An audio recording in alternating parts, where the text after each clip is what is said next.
Ministre de l'Intérieur Bruno Retailleau, donc auprès des forces de l'ordre. Si vous nous rejoignez sur LCI, ces images que nous commentons avec Raphaël Maillochon du service police-justice, puisqu'il y a malheureusement déjà les premières échauffourées. On est dans le 20e arrondissement de Paris, Raphaël, et ce que l'on voit sont des charges déjà des policiers mobiles pour tenter de mettre fin à ces blocages, comme le demande d'ailleurs à l'instant sur notre antenne le ministre. Oui, premier blocage, le ministre en parlait, il y a eu des blocages de dépôts de bus en Seine-Saint-Denis, notamment à Saint-Denis et à Aubervilliers, et là effectivement c'est un blocage qui est en cours parce qu'en Seine-Saint-Denis ils ont été levés, débloqués par l'action des forces de l'ordre, mais là vous le voyez à Paris, eh bien il y a ces bus empêchés de sortir des dépôts de bus. Nul doute que dans quelques instants maintenant, eh bien les forces de l'ordre vont venir débloquer cela parce qu'effectivement Jean-Baptiste, la consigne est très claire, consigne donnée par le ministre de l'Intérieur aux différents préfets. Dès qu'il y a blocage, alors il doit y avoir nécessairement un déblocage. Alors, on a vu tout à l'heure déjà des boucliers, des policiers déployés en train de faire face aux manifestants avec des gaz lacrymogènes qui ont été tirés, ce qui correspond exactement à ce qu'a demandé il y a quelques instants Bruno Retailleau. J'y reviens puisqu'en fait il nous a fait, Christophe Barbier, un rappel, genre de vadémécum de la doctrine policière du maintien de l'ordre en France. Ah oui, en répétant plusieurs fois les mots-clés, c'est-à-dire mobilité et surtout aller au contact. Aller au contact, c'est ce qu'on entend depuis les Gilets jaunes. C'est la nouvelle stratégie du maintien de l'ordre, c'est-à-dire dès qu'il y a des individus qui passent à la casse ou dès qu'il y a des tentatives de blocage, les forces de l'ordre n'attendent pas, elles vont au contact et elles agissent, ce qui évidemment multiplie les affrontements. Pas mal la nouvelle stratégie adoptée par le gouvernement, hein. Aller au contact. Voilà les consignes données par notre cher ministre démissionnaire de l'Intérieur, Bruno Retailleau. Démissionnaire, mais il te faut combien de temps pour bouger? J'ai pas compris. Tu as démissionné, non? Quoi, ils vous ont aidé à démissionner parce que tu aurais jamais lâché l'affaire, toi. Comme n'importe lequel d'entre vous. Pas magnifique le concept d'être un ministre? Tu es au chaud, dans un bureau, assis sur un fauteuil. Apparemment, ils sont dans des délires d'acheter des fauteuils à 40 000 euros, eux. C'est qui l'a fait, le fauteuil? Quoi, Léonard de Vinci, il est revenu? 40 000 euros le fauteuil, mais vous avez le cul en porcelaine ou quoi? Tu peux pas t'asseoir normalement comme tout le monde, assis-toi par terre, qu'est-ce qu'on en a à foutre? Normalement, tu dois demander au peuple avant d'acheter un fauteuil. Et donc, dans ce décor qui vaut une fortune, qu'est-ce qu'il fait? Il envoie un texto au préfet, il dit bon, débloque tout ce qui bloque, et n'oublie pas la consigne, hein. On va au contact. Et tu as l'autre pareil, il renvoie un texto à quelqu'un d'autre, hein. Lui aussi, il sort pas de son bureau, peut-être qu'il a un fauteuil qui coûte un peu moins cher. Et après, ça arrive à la police. Et la police, ils sortent, ils essayent de faire ce qu'ils peuvent. Des fois, on les voit gagner, des fois, on les voit galérer, hein. Parce que est-ce que tu me verrais Bruno Retailleau aller au contact? Non, il va pas au contact, hein. Le seul contact qu'il met, c'est la voiture, lui. Quand il appuie sur le bouton, même pas, il a un chauffeur. Ah, j'avais oublié. Ah, même pas ce contact-là, tu mets. Tiens, bon, ça commence bien le 18 septembre, hein, la Horde, 6h42, c'est une vidéo du jour, ça sort du four. C'est pour vous, c'est cadeau, ça me fait plaisir. Pour une fois que je réagis à une vidéo du jour, même pas, je tenais à le préciser. Alors les amis, comment se porte la Horde? J'espère que vous allez tous bien. Bienvenue dans l'actualité de la Horde. Comme d'habitude, je vous remercie à toutes et à tous pour votre soutien, vos commentaires, vos likes, même si certains sont durs. Mais je vous laisse le temps de vous adapter à la Horde parce que je sais que c'est assez frontal. Ici, on n'est pas dans la diplomatie, on fait attention, ça sort, ça sort. Je te demande pas des fois on coupe au montage, hein. Et ça, c'est des techniques que j'ai appris à Hollywood. Parce que à Hollywood, moi, je travaillais avec... D'ailleurs, l'autre fois, je vous ai parlé de mon procès avec James Cameron. Mais là, je viens de me chauffer avec Spielberg. Hein. Parce que Jurassic Park, c'est mon histoire aussi. Non, alors, je déconne. Alors, comment vous allez? Ça va? Vous allez tous bien? Après la Horde, faut pas s'inquiéter. Regarde ce qu'ils ont titré. Première échauffourée. Ça veut dire que ça va chiffonner 2-3 personnes. Ça va pas casser du peuple fort. Première émeute, là, oui, va changer ta voiture de place, cache-la, ferme ta boutique, parce que là, il va y avoir du feu à volonté. Mais ils n'ont pas dit ça. Mais attention, s'ils commencent à employer le mot événement. Ah oui, les mots ont un sens. Comme ils te disaient Coluche, les événements, c'est chaud. Toi, tu crois que tu vas aller en soirée, tu vas boire des coups, tu vas essayer de draguer, il va y avoir 2-3 fatigués qui font les stars qui vont venir chanter. Non, non, c'est pas ça, les événements. Oh, tu te mets bien, tu sors de la maison, tu crois que tu vas aller en soirée. Tu es fou, quoi. Le voisin t'a déjà balancé. Il a envoyé une lettre anonyme. Ouais, j'ai un voisin, il est un peu bizarre, il est contre votre gouvernement. Ah ouais, c'est local, montre-nous où il habite, on arrive. Donc la Horde, pour l'instant, ne s'inquiète pas. C'est que des échauffourées. Rien de grave. Alors là, on passe à une vidéo de Bichente Lizarazu qui a glissé dans le wokisme. Je sais pas ce qui s'est passé. Et apparemment, il a changé, Bichente. On va écouter ce qu'il raconte. Il parle de Mbappé. On écoute. L'immigration, c'est une richesse pour la France. C'est qui les personnalités préférées des Français? C'est Kylian Mbappé. Attention, il y a une différence. Pardon? Ce sont des Français. Il y a une vérité, c'est que je suis français Oui, non, mais tout à fait, mais ils sont vraiment originaires d'autres pays. Mbappé, il est né en France. Je suis français. Leurs parents ne sont pas... La mère de Kylian Mbappé est née en France. Il y a une vérité, c'est que je suis français. Non, mais si vous... Mais bah, voilà, je ne pense pas. C'est qu'elle allait se lever, elle allait la frapper, moi. Mbappé, c'est un Français, je t'ai dit, de quoi tu parles? Et l'autre, elle dit, non, mais tu as compris, quoi, il est noir, il est pas blanc, donc il peut pas être français. Tu veux que je te parle clairement, c'est ça que tu veux? Mais non, elle essayé de prendre des mots, non, mais tu as compris, quoi, Mbappé, c'est l'immigré préféré des Français. Même si les Français essayent de comprendre sans que je dise des mots, parce qu'après, je vais me faire attaquer de tous les côtés. Et l'autre, elle a regardé de travers comme ça. Vas-y, continue, j'attends de voir ce que tu vas dire. Et qu'est-ce qu'on doit retenir de tout ça? Que gagner des Coupes du Monde pour la France, ça sert à rien. C'est bon pour l'argent, les publicités, ça t'aide à changer ta vie, tout ça. Mais les gens ne changeront pas le regard qu'ils portent sur toi. Parce que certains Français ne veulent pas que tu sois français. Mais est-ce qu'on doit se baser sur les gens pour savoir qui on est?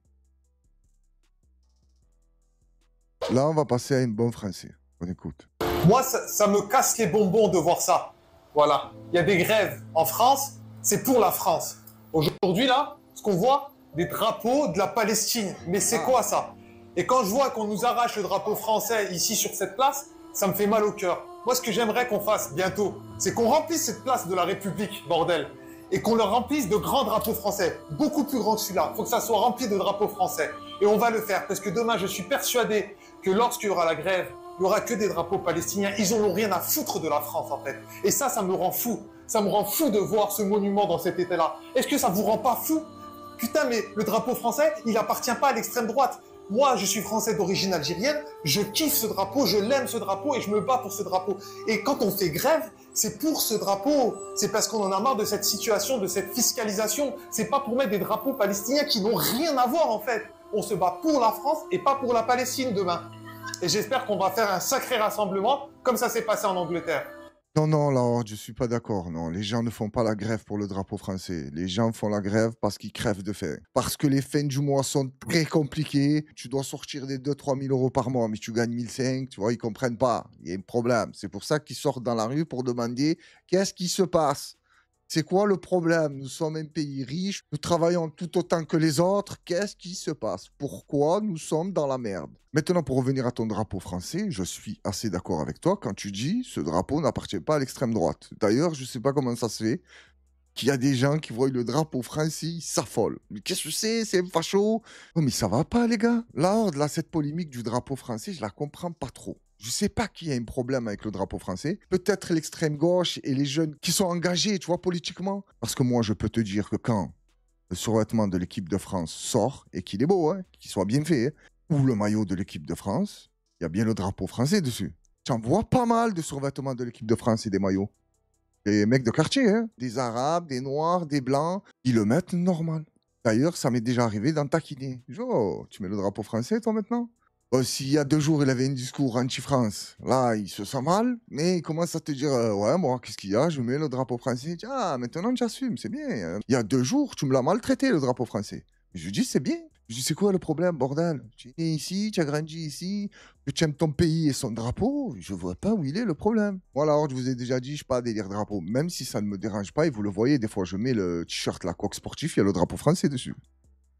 Où est le problème? Moi, je peux te mettre un maillot, il y a le drapeau de l'Espagne, du Portugal, je sais pas, ou des pays du Maghreb. Je m'en fous de ça.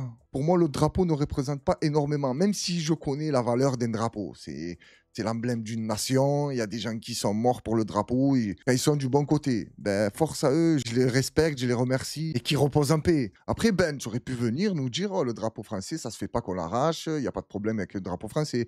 Mais dire ça me casse les couilles, ça a rien à voir. Et pour le fait d'abîmer les monuments, je ne suis pas pour. Hein. Jamais tu me verras devant ça et dire, oh, ça me casse les couilles, ça a rien à voir, on se bat pas pour eux. Tu peux soutenir la France, le drapeau français, mais tu peux venir avec quelques mots gentils sur la Palestine. Bien, force à eux, j'espère que ça va s'arrêter. Il faut arrêter les guerres dans le monde, que ce soit au Congo, je sais pas où, n'importe quel drapeau que son peuple est en train de souffrir et crever.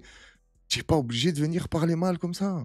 Moi, j'ai aucun problème avec le drapeau de la France, j'ai aucun problème avec la France et j'ai aucun problème avec les Français de souche. Maintenant, si tu es un Français de souche et tu as un problème avec moi, ben, on a un problème. Et je trouve logique qu'un Français aime son drapeau et son pays. Mais après, là, je suis pas complètement débile. Je sais pourquoi il fait ça. Drapeau français, palestinien, ça n'a rien à faire ici. On se bat pas pour ça, je sais pas quoi. Pour qu'on parle de lui. C'est exactement ce que je fais. Mais je tenais à parler de ça. Là, on passe à une vidéo d'amour ou de guet-apens.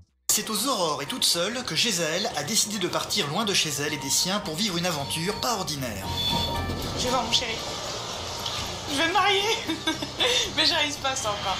À 26 ans, Gézaël part se marier en Tunisie avec un jeune homme de son âge nommé Kabil, rencontré sur internet. Il est tout pour moi. Il me rend heureuse, il me rend... Je me sens tellement bien depuis que je l'ai rencontré. Je me sens tellement... Il m'a rendu saine, il m'a rendu sereine, il m'a appris plein de choses, il m'a fait grandir. Cette décision, elle l'a prise seule malgré les doutes de son entourage, à commencer par sa maman qui ne pourra pas venir au mariage. Moi, j'ai pas envie que tu repartes en Tunisie. Ah, mais je t'ai dit, je reviens. Oui, mais toi, tu me le dis là. Mais après. Tu crois quoi, qu'il va me séquestrer? Non, mais arrête. Sa maman doute des intentions de Kabil et craint que le jeune homme épouse sa fille par intérêt pour pouvoir venir vivre en France par la suite. Des craintes qui exaspèrent Gézaël. Pourquoi? Parce qu'on peut pas m'aimer pour ce que je suis. On m'aime, si on m'aime, c'est pour les papiers. On peut pas m'aimer pour ce que je suis. Rien ne va la faire reculer. Elle va devoir découvrir seule une nouvelle culture et prendre en main les moindres détails de son mariage. 7, 8, 9, 10. Voilà pour un mouton. Voilà. Deux moutons. Pourtant, Gézaël ne pourra s'empêcher de se sentir seule loin de chez elle, gardant l'espoir que peut-être sa maman se décide finalement à venir. Tu me manques?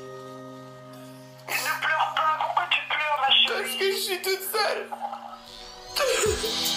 Gézaël est convaincue que Kabil est l'homme qu'il lui faut et va donc tout faire pour que ce mariage soit le plus beau jour de sa vie. J'ai rencontré Kabil il y a 1 an et demi par internet, on est tombés amoureux et on a pris la décision de se marier. Le mariage a lieu la semaine prochaine en Tunisie et malheureusement mes parents seront pas là et on a tout à organiser. Et j'espère pouvoir le 25 au soir m'endormir aux côtés de mon mari. Alors là, qu'est-ce que tu en penses de cette histoire d'amour assez délicate? Moi, je te mens pas, il m'inspire pas confiance, Kabil, hein, parce que quand tu as la dégaine de Christian Clavier dans Le Père Noël est une ordure, c'est pas bon signe. Hein. Non, alors, je déconne, moi j'ai connu cette histoire. Je suis allé épouser une Tunisienne en Tunisie, je lui ai fait les papiers, et tellement je l'ai gonflé, elle est repartie. Je lui ai dit, non, mais ça y est, tu peux rester en France, tu as les papiers. Elle m'a dit, non, non, tu es en France, toi? Je dis, ouais, moi, je veux plus rester ici. Non, là, sérieusement. Moi, je connais quelqu'un, la même histoire. Il a rencontré une Française sur Internet, il vivait en Tunisie. Elle est partie en Tunisie, ils se sont mariés. Ils sont venus en France, travaillent. Il a 4 enfants ou 5 enfants avec elle. Ça fait, je sais pas, 15-20 ans qu'ils sont ensemble. Ça peut arriver. Mais c'est vrai que si tu regardes d'autres histoires, j'ai l'impression que c'est beaucoup plus fréquent. Hein. Et les papiers, il arrive ici, lui dit, ferme ta gueule. Ça y est, je suis française. Elle lui dit non, français. Il dit non, j'ai changé de nom ce matin. Je suis française. Et elle lui dit, mais arrête, Mokhtar, tu dis des conneries. Il dit, c'est pas Mokhtar. Je te répète, c'est française. Sors d'ici. Sors de la maison de Souhaite. Non, là, j'arrête les conneries. Il y a des gens qui souffrent avec ces histoires et moi, je suis là, je me marre. Après la horde, qu'est-ce que tu veux que je fasse? Je pleure pour eux. Les pauvres, ils se sont fait avoir. On est toujours le con de quelqu'un. Ça peut m'arriver à moi, comme à toi. Imagine-toi, demain, je tombe sur une Russe, là. Petrokova, je sais pas qui. Elle me voit une petite lettre. Elle me dit, la horde, tes yeux m'ont fait fondre tel le fromage de la raclette. Ah, moi, je peux pas résister à ça. J'aime trop la raclette. Là, je vais me sentir obligé d'aller en Russie et de tout lui faire. Tout. Quand je te dis tout, c'est tout. Dites-moi, vous y croyez à des histoires comme ça?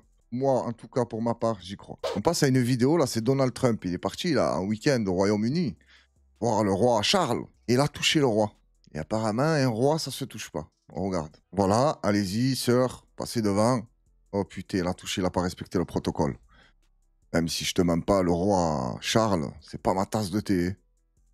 Et là, pour redescendre, regarde, il va le retoucher. Et Trump, il en a rien à foutre. Il n'y a pas de protocole avec Trump.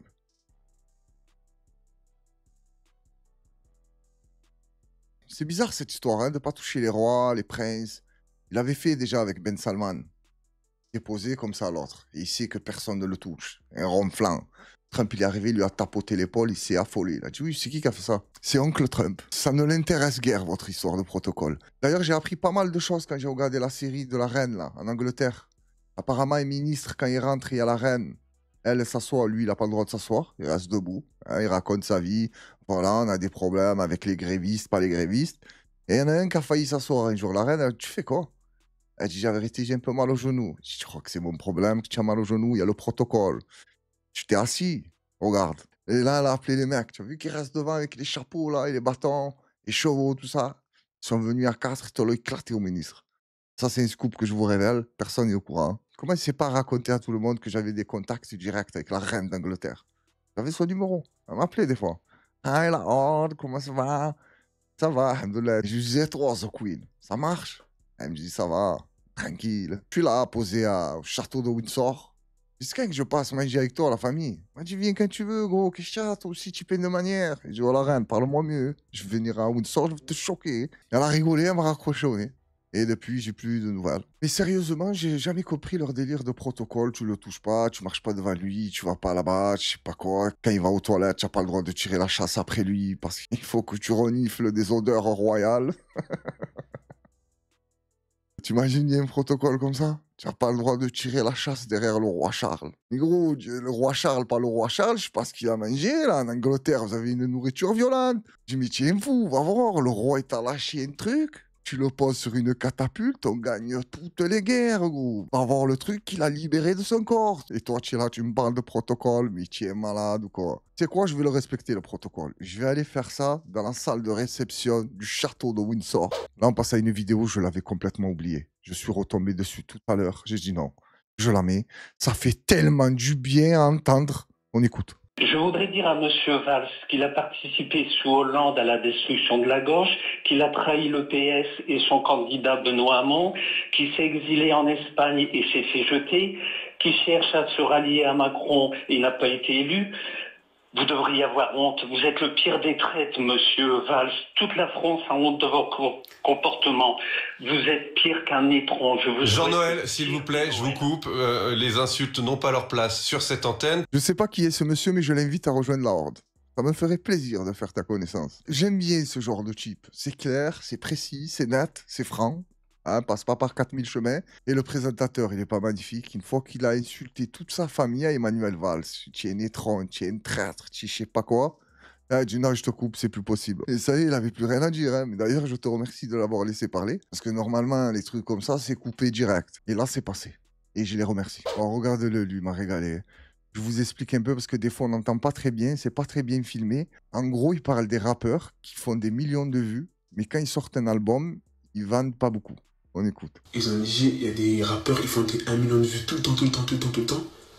Et là, ça sort des albums. Et on paye 300 euros.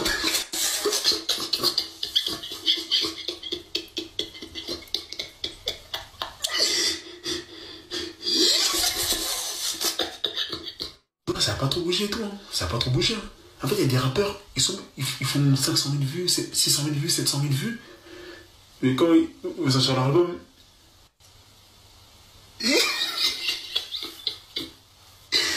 il a pas fait. Il a publié La Horde, il est mauvais, lui. Mais est-ce qu'il a tort? C'est vrai que tu postes des vidéos, tu fais des millions de vues. Mais quand tu regardes les ventes d'albums ou les films, ça suit pas du tout. C'est quoi le problème? Quoi, ça achète des abonnés? Comment on fait pour acheter des abonnés? Ça coûte combien? C'est où? On s'adresse à qui? Ah si, je vais t'acheter 4 millions d'abonnés, tu vas voir. Ça passe de 1008 à 3 millions. Tu joues là, elle a pété la Horde. Non, c'est toujours pareil. C'est juste une illusion. Après la Horde, faut dire ce qui est. Les gens aiment le bluff. Voilà, les stars là qui te bluffent, qui vivent dans des jets et tout, alors qu'il n'y a rien. Mais ils font tout pour te montrer qu'ils ont une belle vie. Comme ça, toi, tu es là toute la journée à regarder, à dire waouh, la belle vie qu'ils ont. Et grâce à ce bluff, certains gens se mettent dedans. Et le bluffeur, sa vie devient réalité. Tout est une question de dosage de mensonge. Faut pas que tu en fasses trop, parce qu'on va te cramer, c'est pas bon. Mais il faut pas que tu ne mentes pas non plus. Parce que sinon, tu es quelqu'un d'honnête, de franc. Ça plaît pas. Quelle triste époque, la Horde. Tu te souviens de la phrase « les derniers seront les premiers » C'est bon. On est dedans. Alors, on passe à une vidéo d'un micro-bloc. D'habitude, c'était micro-trottoir. Là, c'est devenu micro-bloc. Je sais pas si elle rigole ou non, mais ils sont capables de nos jours. Dis-moi, t'es un couple célibataire? Je suis célibataire. Pourquoi t'es célibataire? Parce qu'on m'a quitté. Pourquoi on t'a quitté? Parce que j'ai trompé sans faire exprès. T'as trompé ton mec? Oui, mais sans faire exprès. T'as trompé avec qui? Avec mon pote, sans faire exprès. Avec ton pote? Il était pote avec lui ou pas? Non. Et pourquoi tu l'as trompé? J'ai pas fait exprès. C'est-à-dire? J'ai pas fait exprès. Je sais pas, sur le moment même, j'ai pas fait exprès. Et ça fait combien de temps que t'es célibataire? Ça fait 4 mois. 4 mois. Oui. Ok. Vu que t'es célibataire, est-ce que ça te dit aujourd'hui de te mettre en couple avec un autre mec? Non, j'attends encore un peu le bon et je suis plus concentrée dans tout ce qui est vacances, Marrakech, tout ça. Tu vas aller à Marrakech? Contenu, ouais, business. Moi, je suis une businesswoman. Hein. C'est quoi ton business? Je vends des perruques à Grigny. Ah ouais? Et tu les vends à combien? À 150. 150? Ok. D'abord, je tiens à souligner que celui qui tient le micro, il est aussi bizarre que celle qui parlait au micro. Déjà, ça, j'ai trouvé ça pas normal. Mais bon, lui, c'est pas grave, on s'en fout. Elle, j'ai trompé mon mec sans faire exprès. Il lui a dit comment. Elle a beaucoup insisté sur j'ai pas fait exprès. Donc moi, avec mon imagination, je me suis dit comment ça a dû se passer. Apparemment, elle était avec son collègue, ils étaient à la maison, calés. Lui, je sais pas qu'est-ce qu'il foutait à poil et il a vu à elle en petite tenue ou quoi, donc ça s'est levé, tu vois. Et elle a dû passer à côté de lui. Lui, il a dû laisser une peau de banane ou un truc qui glisse. Elle a glissé, elle est tombée direct sur le truc. Et une fois que tu es posé sur le machin, elle essayait de se lever de là et lui lui dit non mais reste, tu es bien. Elle disait non, reste, non, reste. Ça pendant 3 quarts d'heure. Et une fois qu'ils ont terminé, elle s'est levée, elle a dit putain, j'ai pas fait exprès de tromper mon mec. J'ai glissé sur une peau de banane pour atterrir sur un concombre. Tout est une histoire de fruits et légumes, j'ai l'impression. Tu vois comment j'étais embelli la chose? Si t'arrives ça, tu peux expliquer ça à ton mec. Tu lui dis, j'ai glissé sur une peau de banane. Ce qui explique que pour le concombre, j'ai pas fait exprès. Et si ton mec est un peu ouvert d'esprit, il acceptera sans problème. Mais j'ai l'impression qu'elle fait pas exprès. Sa façon de parler, elle a dit, je suis très concentré sur Marrakech. Après, elle n'a pas besoin de lui, c'est une businesswoman, elle t'a dit. Et elle vend des perruques à 150 €. J'arrive pas à comprendre le lien entre Marrakech et les perruques, mais bon, ça doit être moi qui est fatigué, pas cette jeunesse-là. Là, on se quitte avec une vidéo drôle, pour ma part, mais tu as vu qu'avec moi, il n'y a pas trop de drame. Même quand c'est un peu grave, on est là, on essaye de dire des conneries, on essaye de blaguer.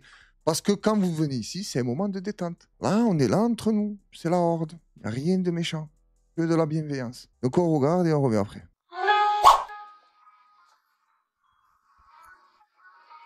Oh salut. Wesh.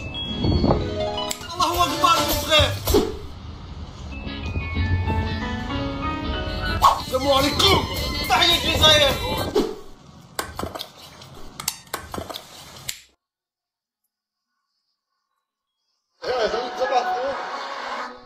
One, two, three. Viva la...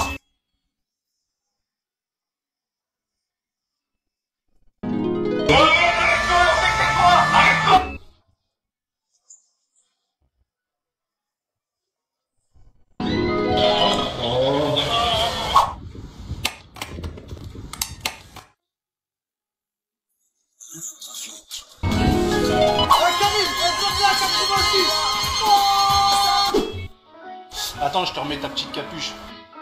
Une poil, je te dis. Forcé.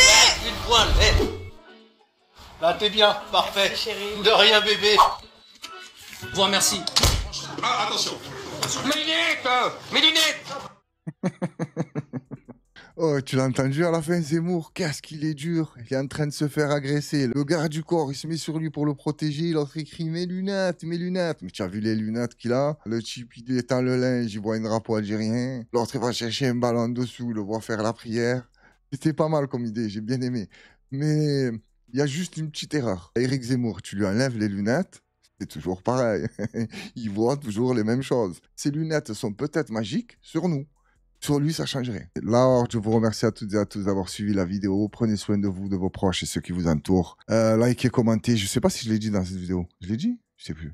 Likez, commentez, partagez. Vous savez que c'est important pour le référencement. Je tiens aussi à remercier les nouveaux abonnés qui rejoignent la Horde. Doucement mais sûrement la Horde. Petit à petit, l'oiseau fait son nid. Nous sommes des oisillons de la Horde. Je vous donne rendez-vous demain 21 h. J'espère que vous serez nombreux. Force à la Horde.